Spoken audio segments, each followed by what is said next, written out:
As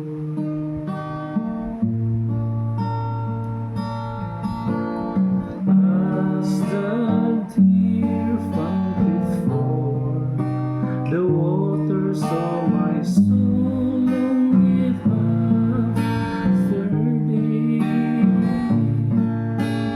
You are alone on my heart's desire, and I long to worship thee. You alone are my strength, my shield. To you alone with my spirit shield.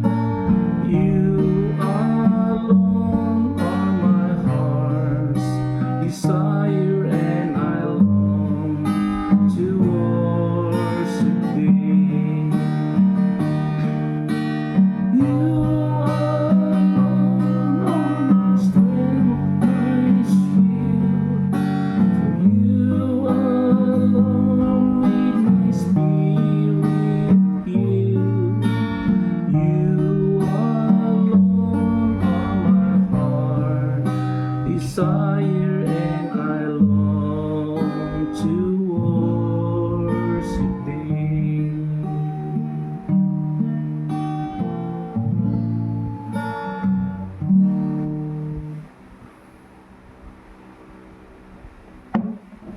Magandang gabi po sa ating lahat.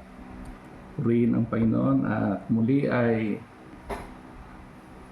narito ako pang patuloy na maghayag ng mabuting balita na sinimulan ko noong nakaraang pang-araw. At salamat sa Diyos na binigyan tayo ng pagkakataon upang makinig sa salita ng Diyos.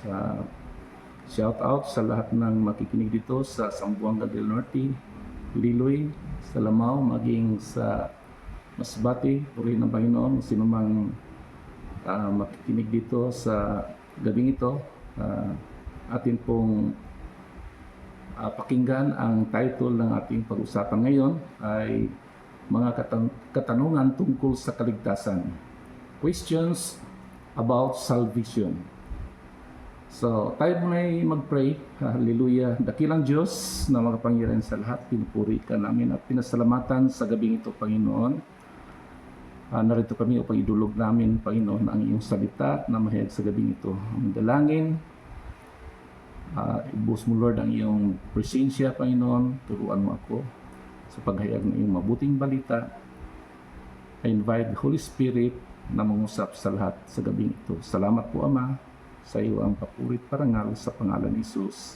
Amen. Title po dito ay ang mga katanungan tungkol sa kaligtasan. Questions about salvation. Okay po. So, number 1, anong ibig sabihin pag sinabi nating tayo ay ligtas? Okay. Ngayon po, ito po ang unang tanong, anong ibig sabihin pag sinabi natin tayo ay ligtas? Dahil isa na tayo kay Kristo, una, naligtas tayo mula sa ating mga kasalanan.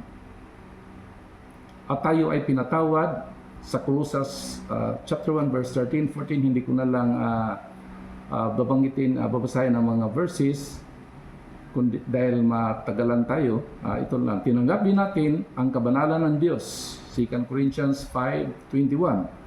Sa Romans chapter 3 verse 22. Yun ang dahil sa kaisa na tayo kay Kristo, yan ang ibig sabihin na sinabing tayo ay ligtas. Okay? Naligtas tayo sa kamatayan sa impyerno. Praise God. At may katiyakan na tayo sa langit. Revelation chapter 21 verse 8. John 5:24 at John 11:25-26, Pilipos 3:20. Naligtas tayo mula sa ating likas na makasalanan. Okay, the sinful nature. At tinanggap natin ang kalikasan ng Diyos. 1 John 3:9 at 2 Peter chapter 1 verse 3 and 4. So tayo ay bago ng nilalang. 2 Corinthians 5:17. If you are in Christ, you are a new creation. Old has gone and new has come.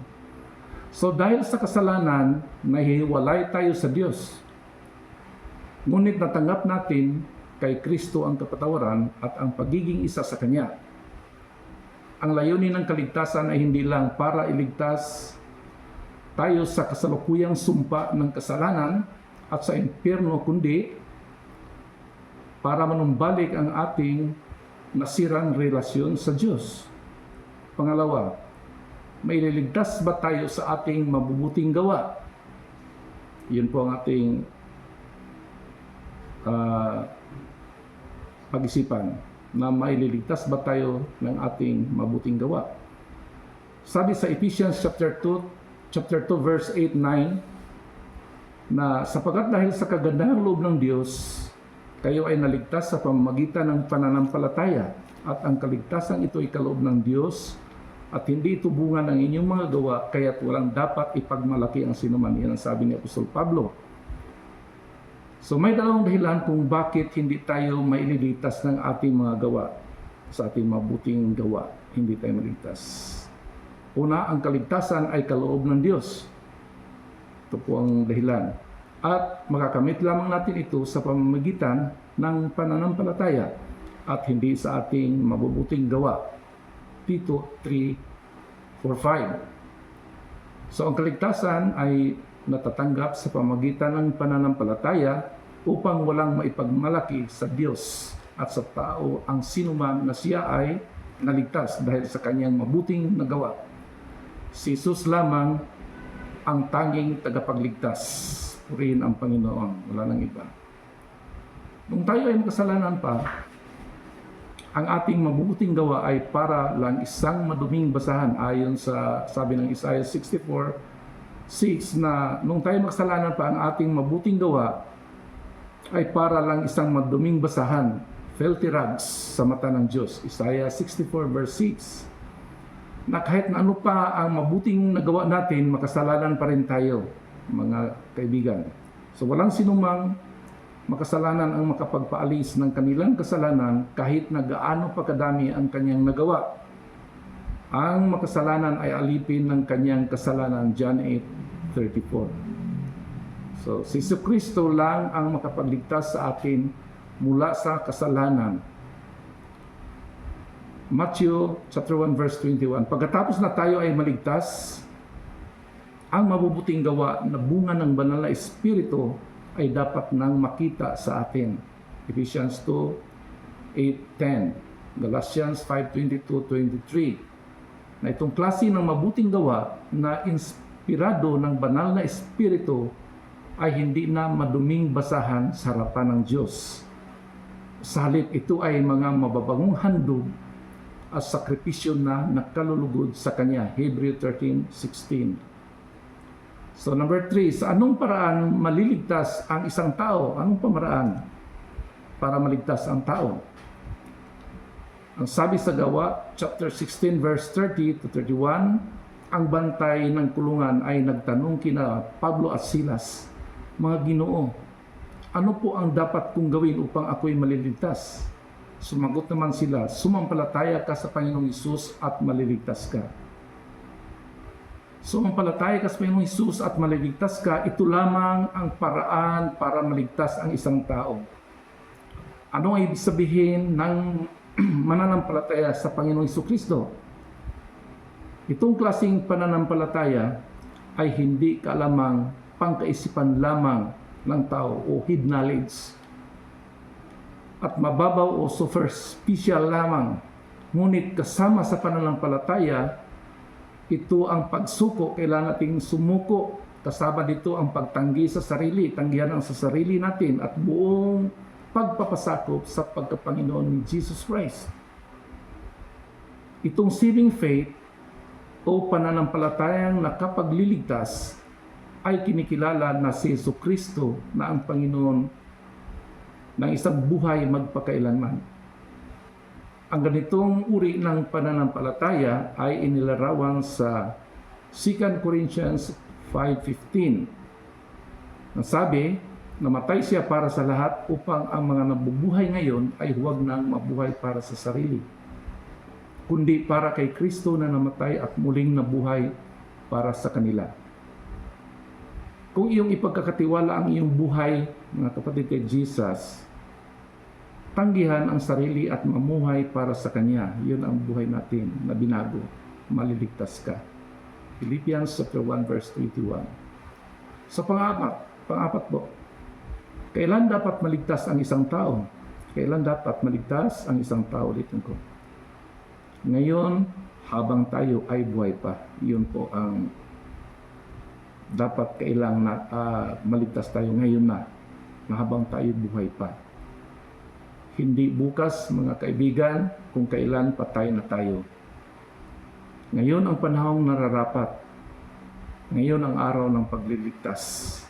Sabi ni Paul sa 2 Corinthians 6:2. Hindi na tayo dapat maghintay ng bukas kung kailan huli na, kapatid, kaibigan. Tinatawagan na tayo ng Panginoon ngayon, ngayong oras na ito, ngayong araw na ito, ngayong gabi na ito. Huwag na nating hintayin pa ang araw ng paghuhukom. Baka tayo ay gumawa ng isang bagay patungkol sa ating kaligtasan. Ipagkatiwala mo ang buhay mo kay Kristo ngayon dahil ang araw ng iyong kaligtasan. Ngayon, kapatid, ang araw ng ating kaligtasan. So, number 5, ano ang ibig sabihin ng kaligtasan? O buhay na walang hanggan bilang kaloob. Sabi sa Romans 6:23, ngunit ang kaloob ng Diyos ay buhay na walang hanggan sa pamamagitan ni Kristo Jesus na ating Panginoon. So mayroon pong tatlong aspeto ng kaligtasan bilang gift sa atin ng Diyos. Ito ay binigay ng isang tao. Ito ay libre. Pangalawa, tinatanggap dapat ito ng sinumang handang tumanggap.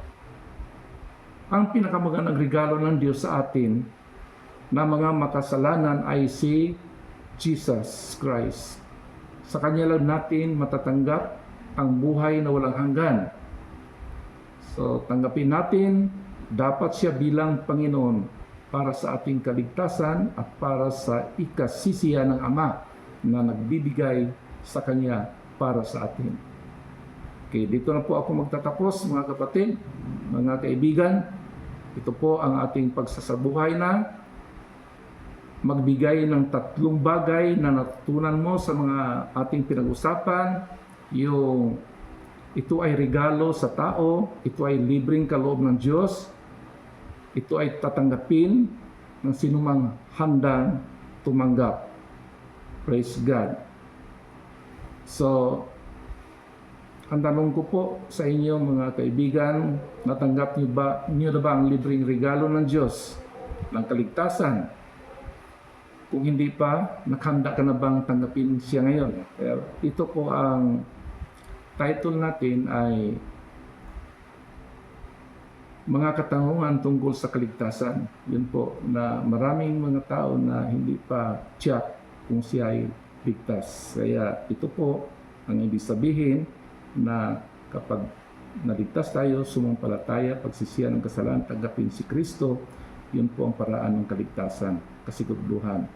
At maligtas tayo hindi tayo maligtas sa ating mabuting gawa, tandaan natin po, ay ito'y kaloob ng Diyos. So, dito na po ako magtatapos, at sa sunod naman po na pagbahagi ko sa salita ng Diyos. God bless us all, and good night po sa ating lahat dyan. Kumusta po kayo? Purihin ang Panginoon. Thank you po.